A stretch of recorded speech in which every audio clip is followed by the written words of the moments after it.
Salut les jeunes pousses, cette semaine on revient sur un format un peu plus classique de l'émission, à savoir une vidéo dans laquelle je ne vous parle que d'un seul bourgeon, et aujourd'hui ça sera l'aubépine. L'aubépine fait partie de la famille des rosiers. Il est d'ailleurs considéré comme un arbre sacré dans les traditions celtiques et est associé aux fées. L'aubépine possède une double nature, avec d'un côté des fleurs d'un blanc pur et de l'autre des épines acérées. De ce fait, dans la symbolique, l'aubépine nous invite à trouver l'équilibre, le juste milieu, à travers l'ouverture du cœur. En Gémeaux, on utilise les bourgeons.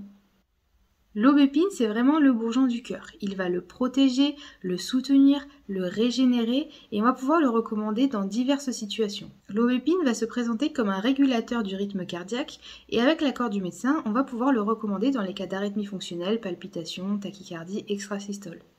Il va aussi soutenir la force contractile du cœur et donc on va pouvoir le recommander en post-infarctus dans les cas de cœur un peu fatigué ou même en anticipation d'un effort soutenu. L'aubépine a également une action biphasique et va normaliser la tension. Que vous soyez en hypertension ou en hypotension, l'aubépine peut être recommandée. J'imagine même qu'en tant que régénérant du cœur, on pourrait l'utiliser au sens figuré pour les peines de cœur. Le deuxième champ d'action de l'aubépine, c'est le système nerveux central. On va pouvoir recommander l'aubépine dans les cas d'angoisse, d'anxiété, de déprime, d'insomnie, de boulimie. En fait, l'aubépine a une action anxiolytique qui va pouvoir nous soutenir dans ces périodes-là. Ce qui est intéressant aussi avec l'aubépine, c'est qu'il va nous aider à avoir un sommeil plus qualitatif. Il aide à réguler le sommeil et aussi il a une action sur la fonction onirique. Donc si vous avez beau dormir 10 heures, 12 heures, vous vous réveillez toujours fatigué ou si jamais vous avez l'impression de ne pas rêver, pensez à l'aubépine. On fait le petit récap en images. Premier champ d'action de l'aubépine, c'est son action sur le système cardiovasculaire. Arythmie, palpitations, tachycardie, extrasystole, hypertension, hypotension, post-infarctus, etc.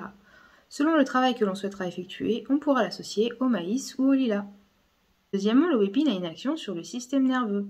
Angoisse, stress, dépression, boulimie, insomnie, sommeil de mauvaise qualité. Selon le travail que l'on souhaitera effectuer, on pourra recommander en parallèle le figuier et le tilleul. Ce que j'aime beaucoup avec l'aubépine, c'est que c'est la parfaite illustration du génie des bourgeons et donc du génie de la gémothérapie. Je m'explique. En phytothérapie classique, on utilise l'aubépine. On va utiliser par exemple les fleurs pour travailler sur la tension ou sur le rythme cardiaque. On va utiliser les fruits pour travailler sur le muscle cardiaque. Eh bien, regardez les vertus que je vous ai évoquées concernant le macérat de bourgeon d'aubépine, vous allez retrouver les deux actions. Et ça, c'est toute la richesse, c'est tout le potentiel que nous offrent les bourgeons, à savoir que dans le bourgeon, on va retrouver toute l'information génétique de toutes les parties de la plante et donc toutes les vertus de toutes les parties de la plante. Si vous voulez en savoir plus sur le génie des bourgeons, je vous invite à cliquer sur le lien qui s'affiche en haut de l'écran pour regarder la conférence que j'ai faite sur le sujet.